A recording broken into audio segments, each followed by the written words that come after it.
You do not need to upgrade. Don't submit to peer pressure. Don't submit to Samsung's or Apple's marketing tactics, which is the fear of missing out. Your phone is perfectly fine. Of course, not unless if the phone itself is in the verge of having its battery continuously swelling and is ready to explode, hopefully not having any or receiving any security or OS updates, extreme lag or performance issues rendered useless, and well, you get the gist. But if your phone still receives updates, both security and OS updates, most especially no severe or significant damages on your phone, then there is no need to spend $500 or thousands of dollars or even more on a single piece of aluminum or titanium. Let's take this further. Again, let's go back to the main question. Why don't need to upgrade? Alright, let's assume you have an iPhone 11. Realistically, having that battery health percentage between 75% to 84%. Of course, some will say the easy solution for this is to buy and change a new battery. Yes, that's true, and I do the same. But is that it? Not really. What you have there on your iPhone is quite a feat. And we all know that the reason why we buy iPhones is not only for the performance, the ecosystem, but its camera. We are always mesmerized and in awe on how beautiful the iPhone cameras are. The way how the images looks crisp, pristine, and almost looking like it came from an actual camera. Like for example, a DSLR. Given its specs, which it has dual megapixels wide and ultra wide cameras, 2 times optical zoom out and a digital zoom up to 5 times, its way of how colors look so good. Night mode on videos and pictures looks so revolutionary. Most especially you can record 4K videos for 30 to 60 frames per second and many more. Like for example, I'm gonna show you these specs.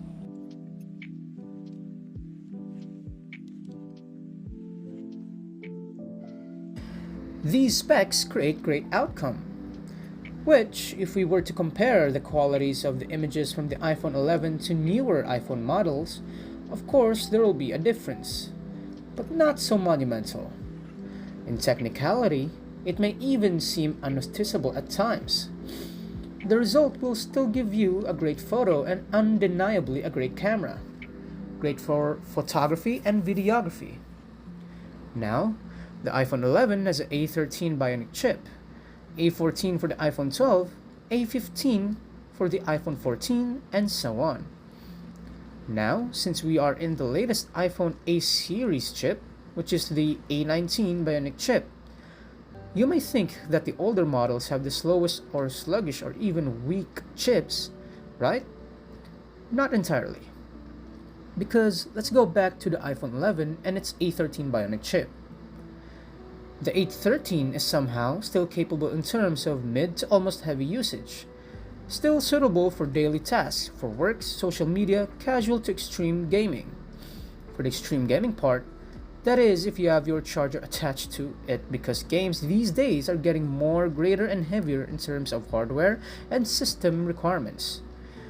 Regardless, because of its A13 Bionic chip and 6-core CPU and 4-core GPU, alongside with its 2 high performance at 2.65 GHz for efficiency, will still give you that great or adequate performance. Sometimes smooth experience. Now, since I've mentioned those specs, I don't want to sound like a smart tech guy, so I just looked up the specs on the internet, of course. But still, I am here to remind you that this will still give the satisfying result that you need at the end of the day.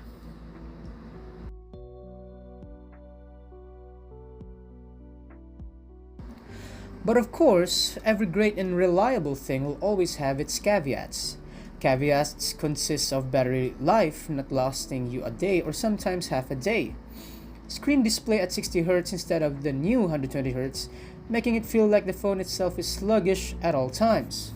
No Apple Intelligence if you're in with that kind of thing or doesn't have the iPhone 15 Pro, Pro Max or newer models than the aforementioned, or the biggest one of all, doesn't have the Type-C component.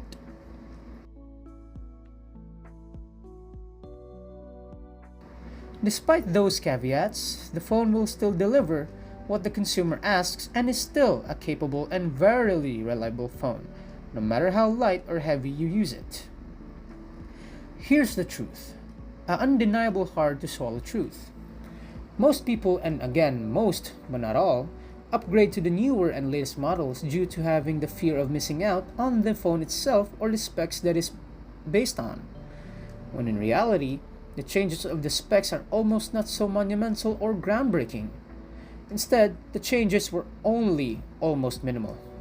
And the worst thing is, they release a new phone every year. And mind you, upgrading your phone every year is frigging diabolical. Literally diabolical. And it doesn't even change the fact that it is still diabolical to upgrade your phone when you've been having with it for only 2 years. Which 2 years is not so long and not so outdated. Still, 2 years is still young. But Apple or Samsung makes you feel like it is, and that's how good they are in making you feel it in that way. And that's how they do it. That's their way of making you spend another buck of their stuff when your phone is in tip-top shape. Imagine spending $700 to $1,200 on a phone every year or every 2 years without thinking if this phone will have any return of investment benefits. I mean, if you're a photographer or a videographer that has seen the benefits of the latest and newest phones that you think have the reason to buy yearly or just needs an extra phone, then go ahead. But again, let that sink in. The amount of money you could have saved on a yearly basis, if you'd ask me, when will be the best time to upgrade? I'd say it depends. But firmly, I'd still say that if your phone isn't receiving any OS and security updates or your phone is severely damaged, then that's the time to upgrade. But if they still hold up, then please keep the phone. It will still deliver. How about for work? Do they still live up and work fine, if not almost perfectly in the current year? Well, yes and no. Let's put it this way. If you have these iPhones, the base 11, 12, and 13, here are the type of performance and usage for the work that you're going to put it into. iPhone 13. It has the A15 Bionic chip. This one's the most viable and helpful for work as it still holds up very well in 2026. Performance-wise, it is still capable of handling daily tasks such as social medias, portable office work, well at least for me because I can do portable office work on my phone, and some moderate gaming.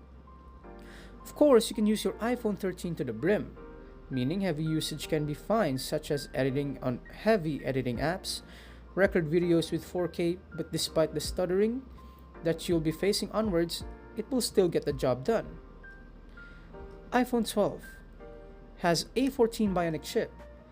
For this one, you may still be able to have an adequate experience in working and using with this iPhone thanks to its A14 Bionic chip. Although a very helpful A Bionic chip, the level for you to be able to work on, record videos or capture music, and for gaming is for moderate usage only.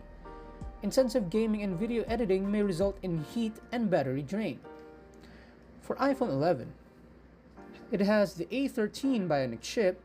Now for this part, you'll be asking, is the iPhone 11 still a suitable fit used for work and for gaming in this year full of advancements and AI-dominated functions?